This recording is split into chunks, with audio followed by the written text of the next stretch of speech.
BBC বাংলার সান্ধ্য অধিবেশন প্রবাহতে আপনাদের স্বাগত। আজ আপনাদের সাথে লন্ডন স্টুডিও থেকে আছি মানসী বড়ুয়া। বাংলাদেশের সর্বশেষ গুরুত্বপূর্ণ আপডেট সংবাদে আপনাকে স্বাগত। শুরুতেই সংবাদ শিরোনাম, পরে বিস্তারিত। প্রথমেই জানাবো আমাদের হাতে থাকা সর্বশেষ গুরুত্বপূর্ণ সবথেকে তাজা আপডেট সংবাদ। স্বেচ্ছাসেবক দল নেতাকে গুলি করে হত্যার ঘটনা বিচ্ছিন্ন বললেন বিএনপি নেতা সালাউদ্দিন।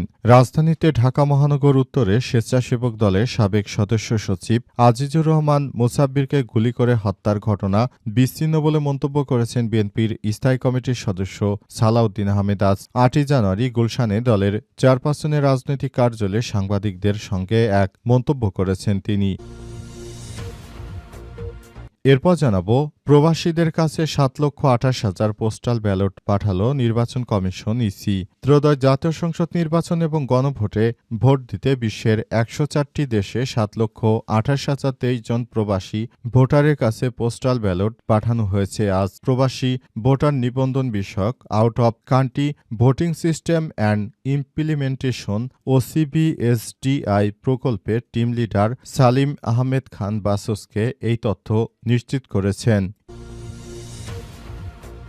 এদিকে এবার আগের মতো পাতানো নির্বাচন হবে না বললেন নির্বাচন কমিশনার CCMM নাসির উদ্দিন। এবার আগের মতো আর কোনো পাতানো নির্বাচন হবে না বলে মন্তব্য করেছেন প্রধান নির্বাচন কমিশনার CCAMM নাসির উদ্দিন। আজ রাজধানীর আগারগাঁয়ে ইসি সচিবালয় প্রাঙ্গণে মনোনয়ন বাতিল এবং গ্রহণের বিরুদ্ধে চলমান চতুর্থ দিনের আপিল আবেদনের বুথ পরিদর্শন শেষে তিনি এসব কথা বলেন। জানাবো এলপি গ্যাস আমদানিতে ১৫ থেকে কমিয়ে ১০% ভ্যাট নির্ধারণ করল সরকার।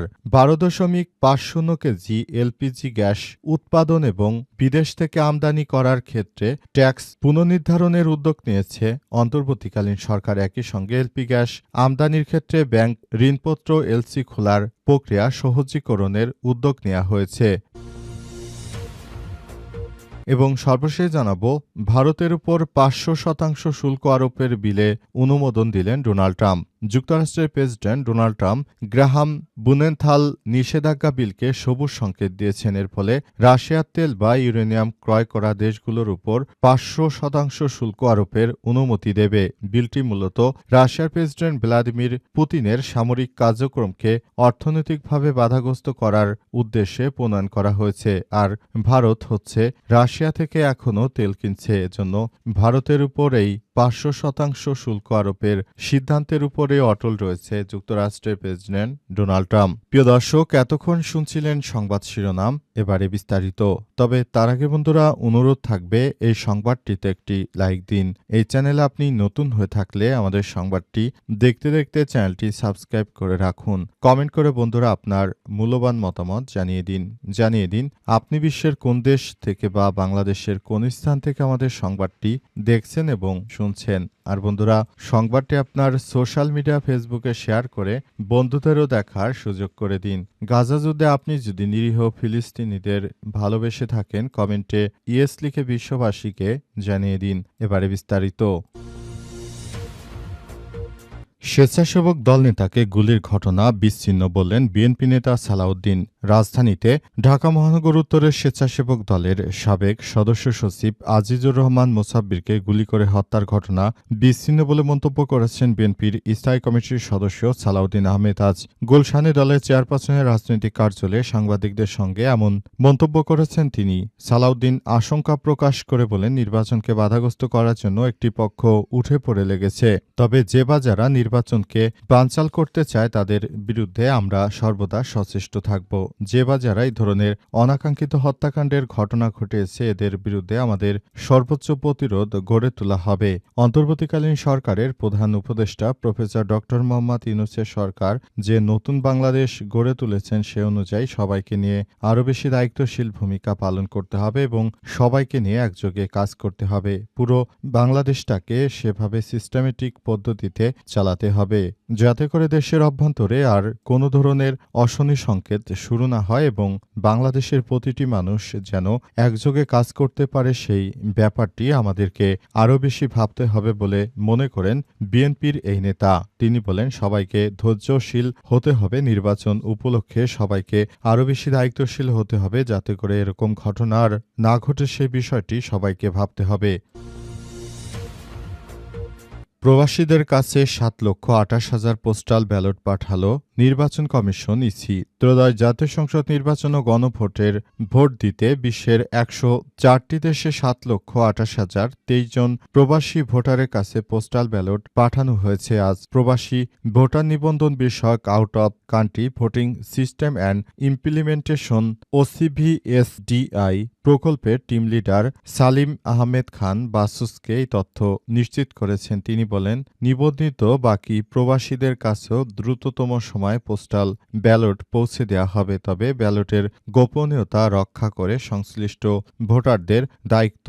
যদি কেউ গোপনীয়তা ভঙ্গ করে তবে তার জাতীয় পরিচয়পত্র NID ব্লক করা হতে পারে। ইসি কর্মকর্তা আরও জানান, সর্বোচ্চ ব্যালট পাঠানো হয়েছে সৌদি আরবে 2,23,943 জন প্রবাসীর কাছে। এছাড়াও মালয়েশিয়ায় 83,827 এবং কাতারে 74,000 প্রবাসীর কাছে ব্যালট পৌঁছে দেওয়া হয়েছে। নির্বাচন কমিশনের তথ্য অনুযায়ী এবার পোস্টাল ব্যালটের মাধ্যমে ভোট দিতে পোস্টাল ভোট বিডি অ্যাপে মোট 15,33,683 জন ভোটার নিবন্ধন করেছে। এর মধ্যে দেশের ভেতরে ইন কান্ট্রিতে 7,61,141 জন এবং প্রবাস থেকে 7,72,542 জন নিবন্ধন করেছে। ইসি সূত্র থেকে জানা গেছে, এ পর্যন্ত পোস্টাল ভোট অ্যাপ বিডির মাধ্যমে বাংলাদেশে এর আগে কখনোই এভাবে মূলত এত কিছু হয়নি। এবারই বাংলাদেশে প্রথম এটি হতে চলেছে। তাই বলতে চাই, সবাইকে আরও বেশি দায়িত্বশীল ভূমিকা পালন করতে হবে এবং মনে করি এই ধরনের অনাকাঙ্ক্ষিত ঘটনা দেশের অভ্যন্তরে যেন না ঘটে, সেজন্য সবাইকে আরও বেশি দায়িত্বশীল ঘটনা সাক্ষী হতে হবে এবং সবাইকে নিয়ে একটি সুন্দর বাংলাদেশ বিনির্মাণের স্বপ্ন দেখি বলে মন্তব্য করেছেন নির্বাচন কমিশন ইসি। ইসির পক্ষ থেকে ইতিমধ্যে এসব বিষয়ে স্পষ্ট বার্তা দেওয়া হয়েছে। বলা হয়েছে, এবারের নির্বাচন হবে ইতিহাসের সবথেকে ভালো সুষ্ঠু মানের একটি নির্বাচন। তাই এই নির্বাচনটাকে সেই কাঙ্ক্ষিত লক্ষ্য পূরণের দিকে এগিয়ে নিয়ে যেতে হবে। এবার আগের মতো পাতানো নির্বাচন হবে না বললেন সিসি। এবার আগের মতো আর কোনো পাতানো নির্বাচন হবে না বলে মন্তব্য করেছেন প্রধান নির্বাচন কমিশন CCAMM নাছির উদ্দিন। আজ রাজধানীর আগারগাঁয়ে ইসি সচিবালয় প্রাঙ্গণে মনোনয়ন বাতিল এবং গ্রহণের বিরুদ্ধে চলমান ৪র্থ দিনের আপিল আবেদনের বুথ পরিদর্শন শেষে তিনি এসব কথা জানান। সিসি বলেছেন, যারা মনোনয়নের বৈধতা বা বাতিলের বিরুদ্ধে আবেদন করছেন, আইনি ভিত্তিতে তার সমাধান করা হবে। আমরা স্বচ্ছতায় বিশ্বাসী, সবার আগে সমান সুযোগ বা লেভেল প্লেইং ফিল্ড নিশ্চিত করবে কমিশন। নির্বাচন কমিশন ইনসাফে বিশ্বাসী উল্লেখ করে সিসি বলেছেন, সবাই ন্যায় বিচার পাবে। সিসি আরও আশ্বস্ত করেছেন যে আপিল শুনানির পুরো প্রক্রিয়া অত্যন্ত স্বচ্ছ করা হবে এবং প্রতিটি আবেদন পুঙ্খানুপুঙ্খভাবে যাচাই বাছাই করে আইনি সিদ্ধান্ত গ্রহণ করা হবে। এদিকে সকাল থেকেই দেশের বিভিন্ন প্রান্ত থেকে আপিল করতে ইসিতে আসছেন আবেদনকারীরা। 5ই জানুয়ারি থেকে 9 জানুয়ারি বিকাল 5টা পর্যন্ত আপিল চলবে।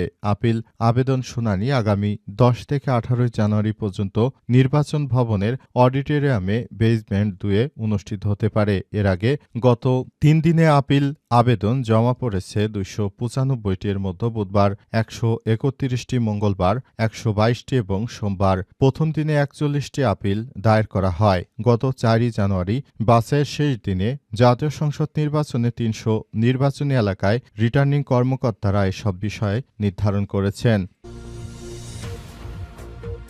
এলপি গ্যাস আমদানিতে 15 থেকে কমিয়ে 10% ভ্যাট নির্ধারণ করল সরকার। তরলীকৃত পেট্রোলিয়াম গ্যাস বা এলপিজি আমদানি ও স্থানীয় উৎপাদনে ভ্যাট বা ট্যাক্স পুনর্নির্ধারণের উদ্যোগ নিয়েছে সরকার। একই সঙ্গে এলপি গ্যাস আমদানির ক্ষেত্রে ব্যাংক ঋণ, এলসি ঋণপত্র খোলার প্রক্রিয়া সহজীকরণেরও উদ্যোগ নেওয়া হয়েছে। বৃহস্পতিবার দুপুরে জ্বালানি ও খনিজ সম্পদ বিভাগের বর্তমান পরিস্থিতি বিবেচনায় এলপি গ্যাসকে গ্রিন ফুয়েল হিসেবে বিবেচনা করে কাঠামো পুনর্বিন্যাসের জন্য জাতীয় রাজস্ব বোর্ডকে প্রয়োজনীয় ব্যবস্থা গ্রহণের অনুরোধ জানিয়ে চিঠি দেওয়া হয়েছে। চিঠিতে আমদানিকৃত এলপিজির উপর ভ্যাট 15% থেকে কমিয়ে 10% করা এবং স্থানীয় পর্যায়ে তা 7.5% নামিয়ে আনার প্রস্তাব দেওয়া হয়েছে। এনবিআরকে পাঠানো চিঠিতে আরও বলা হয়েছে, দেশে ব্যবহৃত মোট এলপি গ্যাসের প্রায় 98%ই বেসরকারি খাতের মাধ্যমে আমদানি করা হয়, যা শিল্প খাত ও গৃহস্থলী উভয় ক্ষেত্রেই ব্যাপকভাবে ব্যবহৃত হচ্ছে। সাধারণত শীত মৌসুমে আন্তর্জাতিক বাজারে সরবরাহ কমে যাওয়ার পাশাপাশি দেশে পাইপলাইনের প্রাকৃতিক গ্যাস সরবরাহ হ্রাস পাওয়ায় এলপি গ্যাসের চাহিদা উল্লেখযোগ্যভাবে বেড়ে যায়। চলতি শীত মৌসুমেও এর ব্যতিক্রম ঘটেনি, ফলে বাজারে তীব্র সংকট সৃষ্টি হয়েছে এবং এর সরাসরি প্রভাব পড়েছে সাধারণ ভোক্তার উপর।